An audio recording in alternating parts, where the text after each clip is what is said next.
سورہ البقرہ کی آیت نمبر 54 سے ہم نے کیا سیکھا اور ہمیں کن باتوں کا علم ہوا اس کا ذکر کیا جا رہا تھا، اور اب تک ہم نے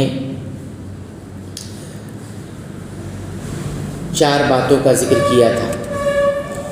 5ویں بات اس آیت کریمہ سے ہمیں یہ سیکھنے کو ملی کہ انسان سے اگر توبہ ہو جائے،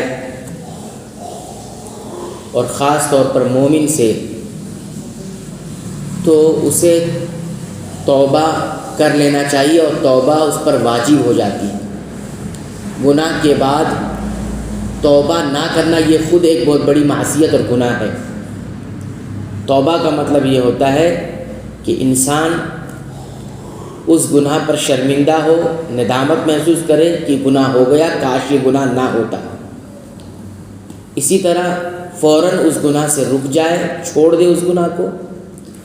اور تیسرا یہ کہ آئندہ نہ کرنے کا پختہ عزم اور ارادہ کر لے کہ یہ گناہ اب نہیں ہوگا۔ اور چوتھی بات توبہ کے اندر یہ ہے، جو عام طور سے ہم جانتے ہیں، کہ اگر اس گناہ کا تعلق کسی واجب چیز سے ہے تو اس کو ادا کرے، اور کسی حرام چیز سے تو اسے چھوڑ دے، اور کسی کا حق ہے تو اسے ادا کر دے، اور کسی کے ساتھ اگر اس کی عزت کے ساتھ کچھ کھلواڑ کیا ہے تو اس سے معافی مانگ لے۔ یہ کل 4 شرطیں ہیں جو توبہ کے اندر پائی جاتی ہیں۔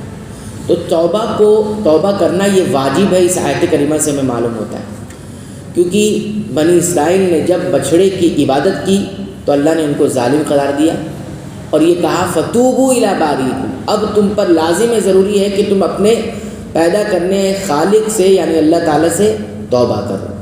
تو جب حکم دیا تو یہ حکم ہمارے لیے بھی ہے کہ ہم سے بھی اگر گناہ ہو جائے تو توبہ کرو۔ یہ 5ویں بات ہمیں معلوم ہوئی۔ 6ٹھی بات اس آیت کریمہ سے ہمیں یہ معلوم ہوئی کہ توبہ کرنے میں تاخیر اور دیر نہیں کرنی چاہیے۔ انسان کو یہ اندازہ ہے، علم ہو گیا کہ اس سے گناہ ہوا ہے، تو توبہ کرنے میں تاخیر اور دیر کی بعد میں توبہ کر لیں گے، یہ نہیں کرنا چاہیے۔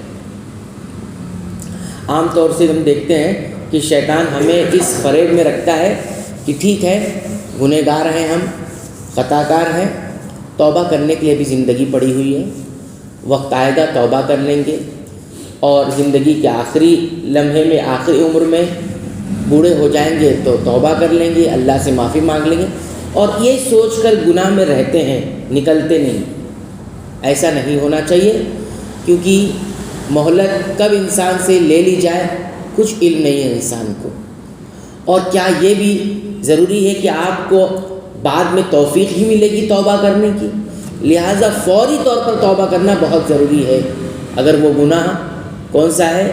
کبیرہ گناہ ہے، بڑے گناہ ہے۔ ویسے تو ہر گناہ سے انسان کو ہمیشہ توبہ کرنی چاہیے، لیکن جو بڑے گناہ ہے اس کے لیے تو توبہ شرط ہے، بغیر توبہ کی وہ معاف نہیں ہوگا، الا یہ کہ اللہ اگر چاہے اپنی رحمت سے۔ تو توبہ جلدی کرنا چاہیے۔ اللہ تعالیٰ نے بنی اسرائیل سے کہا فتوبوا، لہذا تمہارے اوپر فوری ضروری ہے کہ تم توبہ کر لو۔ یہ 6ٹھی بات ہو گئی۔ 7ویں بات اس آیت کریمہ سے ہمیں یہ سیکھنے کو ملی اور یہ معلوم ہوئی کہ اسباب کا بھی ثبوت ہمیں اس آیت کریمہ سے ملا، یعنی اللہ تعالیٰ نے بہت سی ساری چیزیں اسباب کے تحت رکھی ہوئی ہیں، ان اسباب کو آپ اختیار کر لیں گے تو پھر جو اس اسباب کا تاثیر ہے وہ ضرور آپ پر آئے گی۔ اسباب بھی اللہ تعالیٰ نے رکھا ہے، لیکن ہمارا عقیدہ یہ ہے کہ اسباب کا پیدا کرنے والا بھی اللہ تعالیٰ ہے، اور اسباب کے اندر جو تاثیر اور قوت اور طاقت ہے وہ بھی اللہ کی اجازت سے ہوتی ہے۔ یہ ہم بار بار یہ بات دہراتے ہیں، کیونکہ بہت سارے لوگ اسباب کی دنیا میں رہتے رہتے اللہ پر یقین توکل بھول جاتے ہیں۔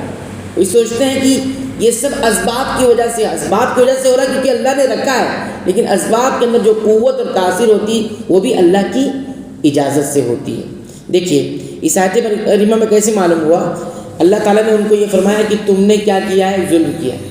اس کا سبب کیا ہے ظلم کرنے کا؟ ہم تم کو ظالم کیوں کہہ رہے ہیں؟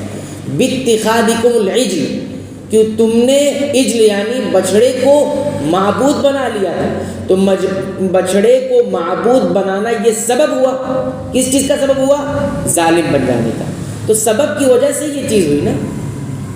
اور آپ دیکھیے سبب کے اندر جو تاثیر اور قوت ہوتی ہے، جیسے ہم کوئی کام کرتے ہیں، ہم کو یہاں سے دوسری جگہ جانا ہے تو ہم کیا اختیار کرتے ہیں اس کے لیے؟ یا تو چل کر جائیں گے، تو چلنا ایک سبب بنا وہاں تک پہنچنے کا، یا پھر سواری کا ہم جو ہے انتظام کریں گے، تو سواری ایک ذریعہ ہوئی وہاں تک پہنچنے کی، لیکن جو پہنچانے کی جو قوت ہے وہ کس کی اجازت سے ہے؟ اللہ کی اجازت ہے۔ اور اللہ چاہے تو وہ پہنچانے کی جو قوت ہے اس کو روک بھی سکتا ہے۔ آپ نے سبب اختیار کر لیا لیکن اللہ کی اجازت نہیں ہوگی تو آپ پہنچ بھی نہیں سکتے۔ اس کی بہت بڑی مثال ابراہیم علیہ السلام کا آگ میں ڈالا جانا ہے۔ اللہ تعالیٰ نے یہ بتایا یہاں پر کہ اسباب کی دنیا میں رہتے رہتے اس خالق کو نہیں بھول جانا جو اسباب میں قوت پیدا کرتا ہے۔ دیکھیے آگ کی فطرت کیا ہے؟ جلانا ہے۔ تو کوئی آگ میں جائے گا تو یہ یقینی ہے کہ جل جائے گا، لیکن ہمارا عقیدہ یہ ہے کہ آگ بذات خود جلاتی نہیں ہے، اس کے اندر اللہ نے تاثیر اور قوت رکھی ہے، اور اللہ چاہے گا تو اس جلانے کی قوت اور تاثیر کو ختم بھی کر سکتا ہے اور روک بھی سکتا ہے۔ کیونکہ ابراہیم علیہ السلام کے اس معاملے میں ہم دیکھتے ہیں کہ جب آگ میں ڈالا گیا انہیں، تو اللہ تعالیٰ نے آگ کو کیا حکم دیا؟ یا نارو، اے آگ، کونی بردن و سلامن، تو ابراہیم علیہ السلام پر ٹھنڈی ہو جا اور سلامتی والی ہو جا۔ اس سے کیا معلوم ہوا؟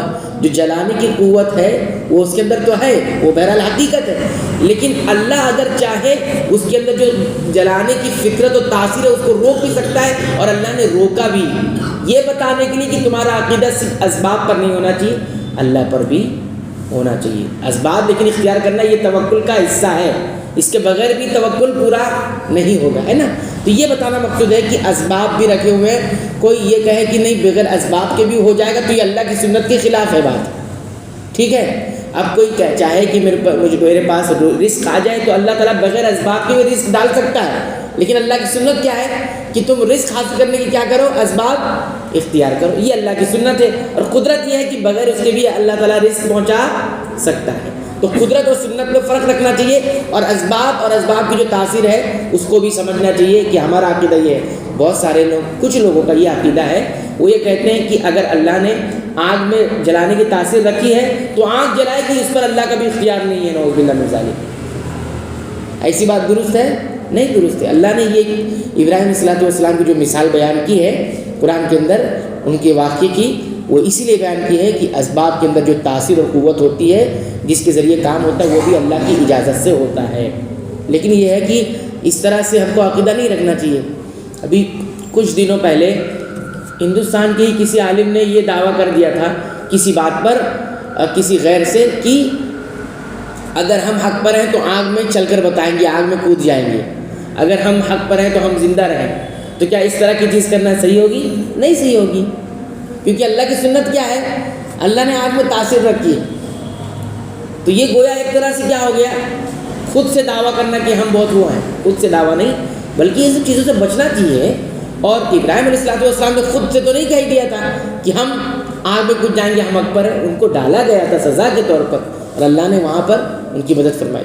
تو اس طرح کا دعویٰ، کسی نے کہا کہ ہم حق پر ہیں تو زہر پی لیں گے، دیکھتے ہیں تو ہمارا اللہ ہمیں بچا لے گا، ایسا صحیح ہوگا؟ نہیں صحیح ہوگا۔ تو اگنی پریکشا کے نام پر وہ سے کہہ رہے تھے کہ ہم آگ میں بھی کود جائیں گے، ہم حق پر ہیں تو زندہ نکل کے واپس آ جائیں۔